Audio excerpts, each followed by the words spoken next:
Big boss వల్ల నీకేమైనా plus అయిందా? అయిందన్నా. ఏమైంది? ఏమైంది ఏందన్నా, చాలా నేర్చుకున్నా బిగ్ బాస్ వల్ల. ఇప్పుడు బేసిక్గా నేను నేర్చుకోవడానికి కెరియర్ పరంగా నేను అడుగుతున్నా. లైక్ ఇప్పుడు ఒక ఎంటర్టైనర్ హౌస్లోకి వెళ్ళారంటే ఒక 4 సినిమాలు, లేకపోతే ఒక మంచి బిజీ లైఫ్, ఒక ఇది లైక్ నీ లైఫ్లో నీకు అది అలా అలాంటివి ఏమన్నా లాస్ట్ సీజన్ బిగ్ బాస్కి ఈ సీజన్ బిగ్ బాస్కి మధ్యలో నేను 7 సినిమాలు చేశానన్న. అప్కమింగ్ రిలీజ్ అవుతాయి కొన్ని. ఐ మీన్ ఇంకొకటి పెండింగ్ ఉంది. ఇప్పుడు బయటకు వచ్చిన తర్వాత ఈ 3 వీక్స్లో ఒక 2 మూవీస్ కమిట్ అయ్యానన్న. 7 సినిమాలు యాక్ట్ చేసి డబ్బింగ్ కూడా చెప్పేసిన ఆ సంవత్సరంలో. చిన్నయ్యమని పెద్ద అప్పుడు దాకా నేను యూట్యూబ్లోనే ఉండేవాడిని. అది చూసే నాకు ఆ 7 సినిమా ఆపర్చునిటీ అంటే వచ్చినాయి. ఐ మీన్ అంతకుముందు వచ్చినాయి, కానీ అవి డేట్స్ ఏదైతే ఇప్పుడు 2 సినిమాలు ఉన్నాయి అనుకోండి, ఇది ఒకే రోజు డేట్ అడగడం వల్ల అలా మిస్ అయిన కొన్ని ఉన్నాయి. అలా 7 సినిమాలు నేను నటించి యాక్ట్ చేసి డబ్బింగ్లు చెప్పిన సినిమాలు అయితే ఉన్నాయి. అది రెడీగా ఉన్నాయి, మరి రిలీజ్ అవి ఎప్పుడు అవుతాయో మరి. కానీ యూట్యూబ్ బాగా డెవలప్ అయింది కదా నీకు బిగ్ బాస్ తర్వాత.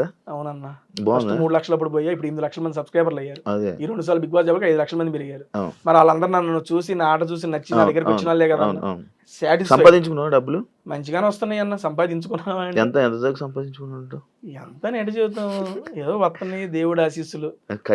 బంగారం ఇది మా చెల్లి నా బర్త్డేకి తన జాబ్ చేసుకుని డబ్బులు దాచుకొని మంత్లీ 12,000 13,000 సంథింగ్ ఏదో గోల్డ్ ఈఎంఐ కట్టి నా కోసం తీసుకుందా. వాచ్ శోభ ఇచ్చింది బర్త్డేకి. నేను నా లైఫ్ లో వాచ్ పెట్టలే ఎప్పుడు. ఫస్ట్ వాచ్ ఇదే. శోభ ఇచ్చిందని పెట్టుకున్నావా? అలా అని కాదు, మా అమ్మకి నేను వాచ్ పెట్టుకోవాలి, నేను అసలు కోరిక, మీ మమ్మీకి కోరిక. ఎప్పుడు ఎక్కడికి వెళ్ళినా అది తీసుకో వాచ్, ఏ పోవా నాకు వద్దే. మా ఫ్రెండ్ గారు ఒకడు US నుండి పంపించాడు, అది అంతే నెల 2 నెలలు వాడే పోయింది. నేను కంటిన్యూ చేయలేను, నేను పెట్టుకోవాలి నా లైఫ్ లో వాచ్ వాళ్ళ. ఇక అది ఇచ్చిన దగ్గర ఆల్మోస్ట్ నేను ఎక్కడ బయటకు వెళ్తున్నా పెడుతున్నా వాచ్. ఏదో ఉంటదిగా సరదాగా అట్ట పక్కనే. టేస్ట్ మాస్ గార్డ్ అని ఎందుకు అన్నారు? అది నాకే తెలియదు అన్న, మీరు చెప్పాలి బయట చూసి.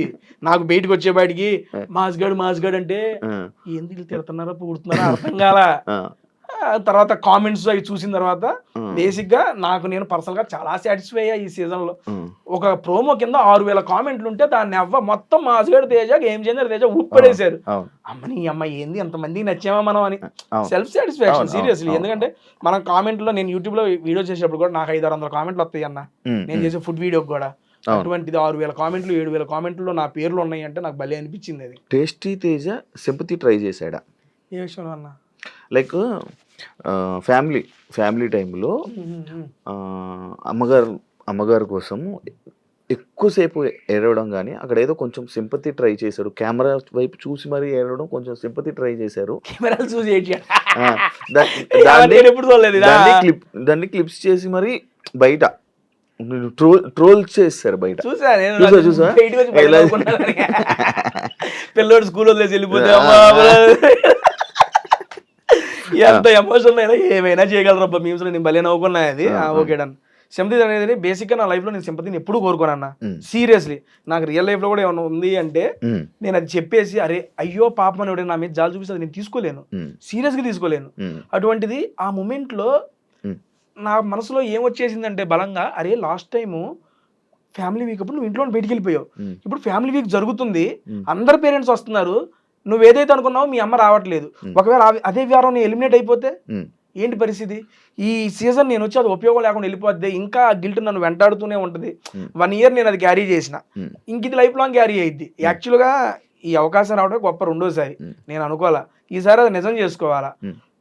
అండ్ నేనేమనుకున్నానంటే ఇంకోటి ట్విస్ట్ అండ్ టర్న్స్ ఎప్పుడైతే నాకు సార్ చెప్పారో ఫిక్స్ అయిపోయా మైండ్లో, అమ్మ రావట్లేదు ఏం చేయాలి నాకు అర్థం కావట్లేదు. 1-2 రోజులు పోయిన తర్వాత ఎలాగైనా పంపిస్తాడేమోలే చిన్న ఆశ నాకు కలిగింది. ఆశ ఉండటం వేరు, అన్ని గెస్ చేస్తావు కదా, అమ్మ ఎలాగైనా పంపిస్తారు బిగ్ బాస్, ఆశ ఉంది ఏమండి, హోప్ ఉండటం వేరు, అది నిజమైందనే ఇది వేరు. అమ్మ వస్తుందనే ఆశ ఉంది లోపల. అక్కడ నాకు ఇంకేమనిపించింది అంటే శనివారం అంత పెద్ద ఎపిసోడ్ ఓన్లీ దీని మీదే చేశారు. వర్స్ట్ కంటెస్టెంట్ ఎవరు చేసి ఇది ప్రక్రియ పెట్టారు. 1 day మొత్తం దీని మీదే కేటాయించినప్పుడు దీని వాళ్ళు చాలా సీరియస్ గా తీసుకున్నారు. నాకు సార్ నోటెమట చెప్పారు ఆ మాట. నాకు అప్పుడు చెప్పంగానే అమ్మా ఇదేంటి, నాకు అది వీక్నెస్ అని మేబీ దాంతో ఏమైనా చేస్తున్నారేమోలే అనే ఆలోచన వచ్చే దాని మీద ఎమోషన్ నన్ను ఓవర్కమ్ చేసేసింది. 1-2 రోజుల తర్వాత లేదు అమ్మ వస్తుంది అని నా మైండ్లో చెప్పుకున్నా కూడా మళ్ళీ అరే ట్విస్ట్ అండ్ టర్న్స్, అమ్మ రాకుండా ఈ వారం ఎలిమినేట్ అయిపోతే ఏంటి పరిస్థితి, ఆ ఊహ వచ్చి నా యొక్క ఎమోషన్ కంట్రోల్ కాల. అండ్ అది కాకుండా పేరెంట్స్ అందరు వస్తున్నప్పుడు పృథ్వీ వాళ్ళ మదర్ వచ్చినప్పుడు అయితే నా వల్ల కాలేదండి. ఆ కేజీఎఫ్ సాంగ్ వేసి అమ్మ పాటేసి ఇచ్చేసారు కదా, నేను ఏమనుకున్నా అంటే మా అమ్మ వస్తుంది అనుకున్నా. ఇలా చేసి అమ్మను పంపిస్తున్నారు, నా లోపల అమ్మ వస్తుంది అని చూడగానే పృథ్వీ వాళ్ళ మదర్ గారు వచ్చారు. అమ్మ రాలేదా అని అన్వాంటెడ్ గానే తెలియకుండానే మీరు చూస్తే నుంచుండిపోతాను, కళ్ళ నుండి నీళ్ళు వస్తాయి. అంత పెద్ద గొప్ప ఆర్టిస్ట్ కాదు నేను, ఓపెన్ గా ఇప్పుడు నుంచొని ఆడవరా అంటే ఆడవలేను. అది రియల్ ఎమోషన్, అక్కడ ఫేక్ చేయడానికి ఏం లేదు అక్కడ. అండ్ దట్టు ఆ మూమెంట్ లో ఆ పాటలకి ఆ ఎలివేషన్లకి నా మైండ్ మొత్తం దాంతోనే ఉంది. వచ్చేస్తుంది ఏడుపు. నేను చాలా సార్లు కంట్రోల్ చేసుకోవాలని చూసినా కానీ కంట్రోల్ కాలేదు. నేనే చాలా సార్లు చెప్తా, బిగ్ బాస్ అనేది ఎమోషన్స్ కంట్రోల్ చేసుకోవాలి. నా సెన్స్ లో మనం ఎమోషన్స్ కంట్రోల్లో ఉన్నప్పుడు మన ఆలోచన కూడా మన దగ్గర ఉంటుంది అన్న. పీక్స్ లో ఉన్నా కూడా డిఫరెంట్ ఆలోచనలు వస్తాయి, తక్కువ డిఫరెంట్ ఆలోచనలు వస్తాయి. ఆ వారం అంతా ఎమోషన్స్ పీక్స్ లో ఉన్నాయి. మీకు ఇంకా బయటికి టెలికాస్ట్ కాలేదు. నేను మా అమ్మ వచ్చే ముందు రోజు దాని గురించి ఆలోచిస్తూ అన్నం తింటూ గ్రౌండ్ లో వాకింగ్ చేస్తా కళ్ళు తిరిగి పడిపోయా ఆలోచనలకి. తీసుకెళ్లి మెడికల్ రూమ్ కి తీసుకెళ్లి నన్ను గౌతమ్ వీళ్ళందరూ లేపి కాళ్ళు చేతులు రుద్ది తీసుకెళ్లి ఓఆర్ఎస్ లో పట్టించి టాబ్లెట్ వేసి మళ్ళీ తీసుకొచ్చి రూమ్ లో పడుకోబెట్టారు. ఇంత జరిగింది. ఇది టెలికాస్ట్ చేయలే, ఇది జరిగింది 1 day బిఫోర్. మా అమ్మ వచ్చేది, ఎందుకంటే నాకు రాత్రులు నిద్రలేవు. మీకు పొద్దున అందరి పేరెంట్స్ వచ్చినప్పుడు ఎంత యాక్టివ్ కనబడుతున్నాను. 5 రోజులు నిద్రపోయిందే లేదు, నిద్ర పట్టదు. లెగుస్తాను, అటు ఇటు తిరుగుతాను, మళ్ళీ అటు చూస్తాను, ఇటు చూస్తాను, మళ్ళీ పడుకుంటాను. నిద్ర కూడా అవ్వట్లా. ఆ 5 days నిద్ర, స్లీప్లెస్ నైట్స్, దట్టు సరిగ్గా ఎక్కకపోవడం, ఆలోచనలు ఇవన్నీ వచ్చేసి కళ్ళు తిరిగి పడిపోయా నేను. కళ్ళు తిరిగి పడిపోయేది. మరి అది ఎలా ఇదైద్ది? ఒకవేళ అది కాదు అనుకుంటే బిగ్ బాస్ అలాగే తెలియదా వీళ్ళు ఇలా చేస్తున్నాడని? కాకపోతే అది కూడా బయట పెడితే బాగోదేమో వాళ్ళు పెట్టలేదేమో. బయటకు వచ్చి నాకు చూసుకున్నా. ఆ ఫ్యామిలీ వీక్ ఎపిసోడ్ ఒకటే చూసాను నేను, అదొకటి చూసా ఫుల్ ఎపిసోడ్. రోహిణి గారు మెగా చీఫ్ అయిన ఎపిసోడ్, ఈ 2 episodes చూసా. మిగిలిన అన్ని రీల్స్ కంటెంట్ అయితే వస్తున్నా అంతేగాని. అండ్ అలా కళ్ళు తిరిగి కూడా పడిపోయానండి. అది ఏ ఊర్లో సింపతి అది కాదు, జెన్యూన్ ఎమోషన్ వచ్చింది అంతే. అది ఒకటి లైక్ ఇది ఒకటి కూడా వరస్ట్ హౌస్ మేట్లు నీకు ఎక్కువ ఓట్స్ పడ్డాయి. 3 వచ్చినాయి. ఆ 3 ఎవరు వేసారన్నది కూడా గెస్ట్ చేశాను నేను. ఎక్కువ మంది ఏదో అక్కడ కూడా మళ్ళీ చేశాడా, అక్కడ కూడా సింపతి కోసం ట్రై చేశాడా? వాళ్ళ ముగ్గురు నాకు కూడా అందులో సింపతి వరస్ట్ హౌస్ మేట్ వచ్చిందని చెప్పి వచ్చిందని సింపతి ట్రై చేసావా ఏమైనా అన్నట్టు అన్నారు. వరస్ట్ హౌస్ మేట్ వచ్చింది, సింపతి ఎక్కడ ట్రై చేశాను నాకు అర్థం కాలా. నాగార్జున గారు ఎవరికైతే వరస్ట్ హౌస్ మేట్ వచ్చిందో వాళ్ళకి ఫ్యామిలీ వీక్ రాదన్నారు. ఫ్యామిలీ వీక్ రాదా? ఎవరో కాదు టేస్ట్ ఇదే మీ ఫ్యామిలీ రాదన్నారు. ఇదే నేను వచ్చిందే దాని.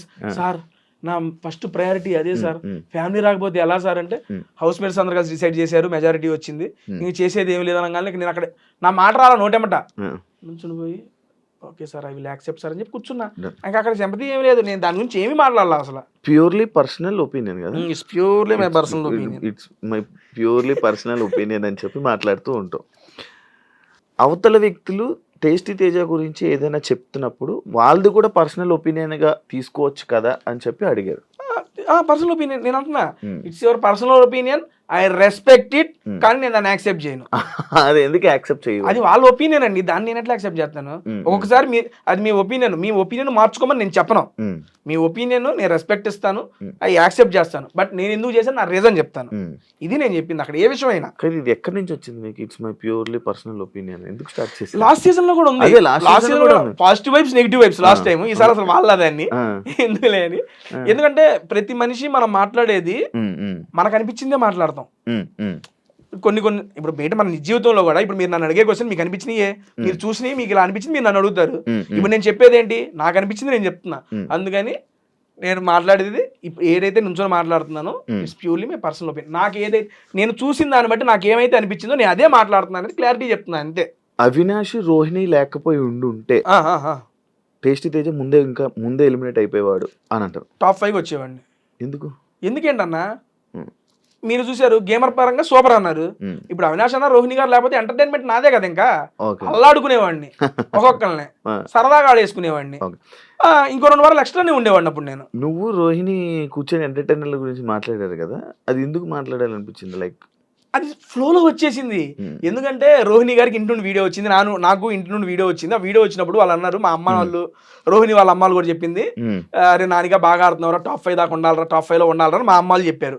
రోహిణి వాళ్ళ అమ్మ కూడా కాలు బాగోపోయినా మంచిగా ఆడుతున్నామా, టాప్ 5 ఉండమ్మా అన్నారు. మిగిలిన వచ్చిన కంటెస్టెంట్స్ అందరూ విన్నర్ అయిరా, కప్పు తీసుకురావాలని చెప్పి వాళ్ళ పేరెంట్స్ వీడియో బయటకు వచ్చినాయి.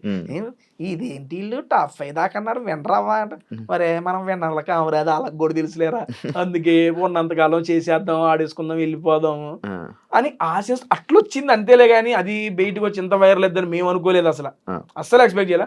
అది ఆ మూమెంట్ లో మాకు అనిపించింది అవును నిజా కదా. ఆవిడ కూడా అన్నారు అవునండి ఎంటర్టైనర్ కప్పులు ఇరు మనం ఉన్నంతకాలం ఎంటర్టైన్మెంట్ చేసుకుని వెళ్ళిపోవటమే మన పని మనం చేసుకుందామండి. ఇదే మేము మాట్లాడుకుంది.